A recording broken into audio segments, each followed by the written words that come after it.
All right, so get this. We're diving deep into JPMorgan Chase's latest earnings call today. It's like putting on our financial detective hats, right? We're searching for those hidden clues about how the economy's really doing, all tucked away in their financial reports. Earnings calls, they're like whispers behind closed doors, and we've got that all-access pass. It's like getting a peek inside the minds of the people actually steering the ship, Yeah. you know?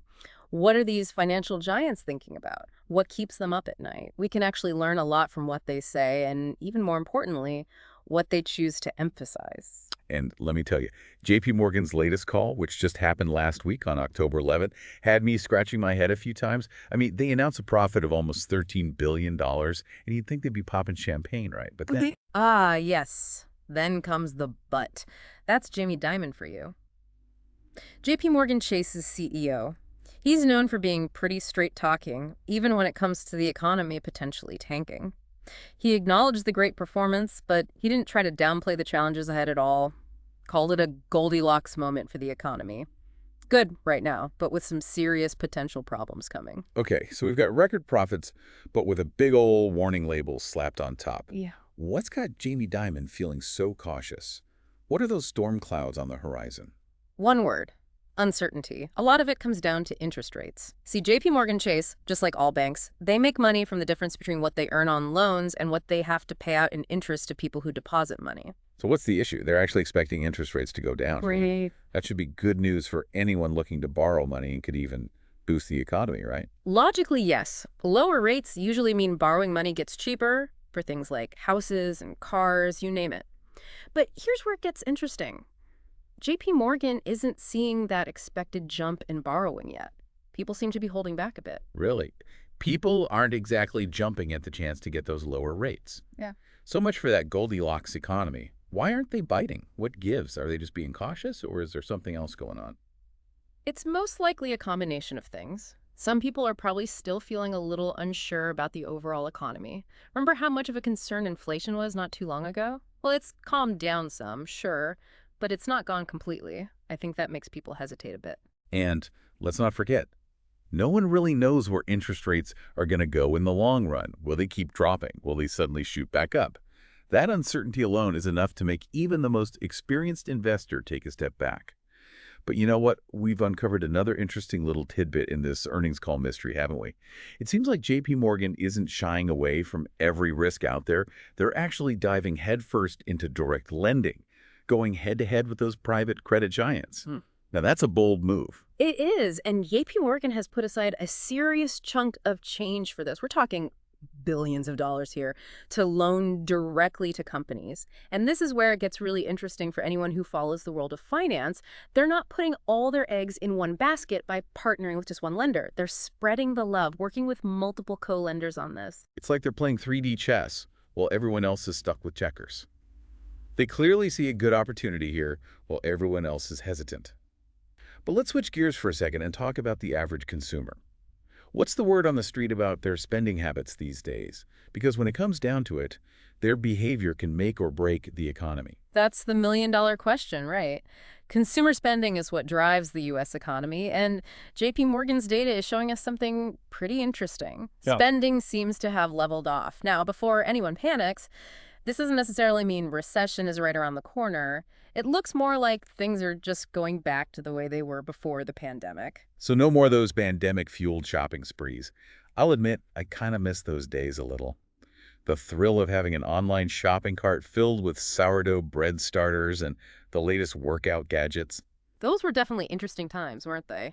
But it seems like those days are in the rearview mirror now. Consumer spending is shifting back to pre-pandemic patterns, with less of a focus on those big-ticket, non-essential items and more of a return to buying just the essentials. Okay, so here's the big question that I think is on everyone's mind. Is a recession just looming on the horizon or not? What does JP Morgan's crystal ball have to say about it? Well, the consumer data isn't giving us a straight answer just yet. It's a waiting game at this point. Yeah. But there are some warning signs to keep an eye out for. And to their credit, JP Morgan did mention a few of those warning signs in their earnings call. Speaking of warning signs, you know what else I thought was interesting? Their take on inflation.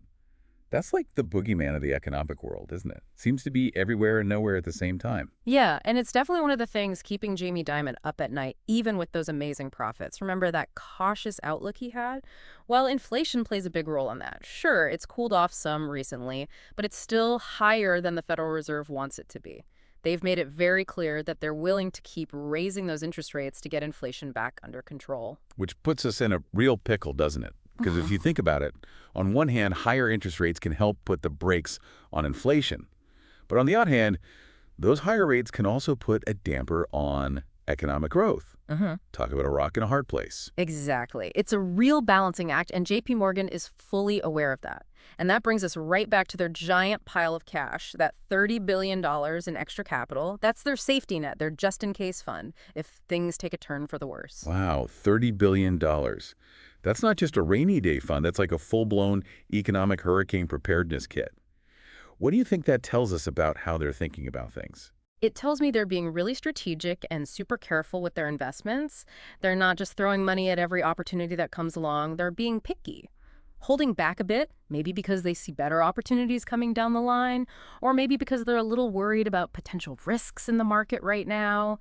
Either way, it signals caution, but also a lot of confidence in their ability to handle whatever comes their way. It's like they're saying, we're ready for anything, bring it on. But there was this other term they kept using in their earnings call that I thought we should probably unpack a little. Market liquidity. Sounds kind of jargony, but it's actually something we should all understand, especially if we're worried about the economy or have investments of our own. Can you break that down for us? What is market liquidity and why should we care? You're right. Market liquidity does sound way more complicated than it really is. Okay, picture this. Imagine a bar that's packed, right? Easy to walk in, easy to get out, no problem. Plenty of room to move around. That's basically what a liquid market is like. Now, imagine if suddenly everyone in that bar wants to leave all at once. Chaos, right? Everyone's scrambling for the exits, things get messy fast. That's what you call illiquidity, and it can be a huge issue in financial markets. When you've got loads of buyers and sellers for an asset, that means it's considered liquid. But when everyone's trying to sell at the same time and no one's buying, well, prices can drop like a rock and it can be almost impossible to get your money out. That's what had JP Morgan a bit on edge, and frankly, it should have all of us paying attention. That's a perfect example, and it totally Yeah. makes sense why JP Morgan's watching that so closely. I mean, if market liquidity were to suddenly dry up, that could send shockwaves through the entire economy, couldn't it? Didn't we sort of see this happen back in 2019 with that whole repo market situation? We did. Remember that. It was a wake-up call for a lot of people. Basically, the repo market is the short-term lending market that banks use to, manage their daily cash flow. It's usually super boring stuff, but back in 2019, there was this sudden surge in demand for those short-term loans, which ended up causing interest rates to spike. It was a relatively small hiccup in one tiny corner of the financial system, but it showed everyone just how quickly things can go haywire. Okay, so we've got inflation worries, concerns about market liquidity drying up, and consumer spending that seems to be plateauing. Sounds like JP Morgan's walking a real tightrope right now. They are, but remember that $30 billion cushion we were talking about? It's not like they're just hoarding that cash. They're being strategic about how they use it. Think about their move into direct lending. That's a great example.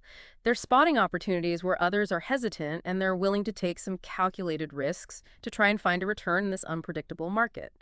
So connecting all the dots here, it sounds like JP Morgan is cautiously optimistic, but they're definitely sending out a message. Be prepared, be strategic. And maybe hold off on buying that yacht for now. What a ride. This earnings call really did have it all. Record profits, warnings about uncertainty, even a little 3D chess. So as we wrap things up here, what are your final thoughts for our listeners? What should they be pondering as they process all of this information? I think the biggest takeaway here is simple. Knowing your stuff is powerful. The more you understand how the economy actually works, all the forces that are influencing it, the better prepared you'll be to make good decisions for yourself financially. Don't just skim the headlines or take sound bites at face value. Dig deeper, ask those tough questions, and pay close attention to what people like Jamie Dimon are saying, even if it sounds a bit cautious or pessimistic, because sometimes a little bit of healthy paranoia can be a good thing, especially when it comes to your money. I couldn't have said it better myself. And on that note, a huge thank you to you for taking us behind the scenes of JP Morgan Chase's earnings call. It's been enlightening. And to everyone listening, thank you so much for joining us on this deep dive. Until next time, stay curious.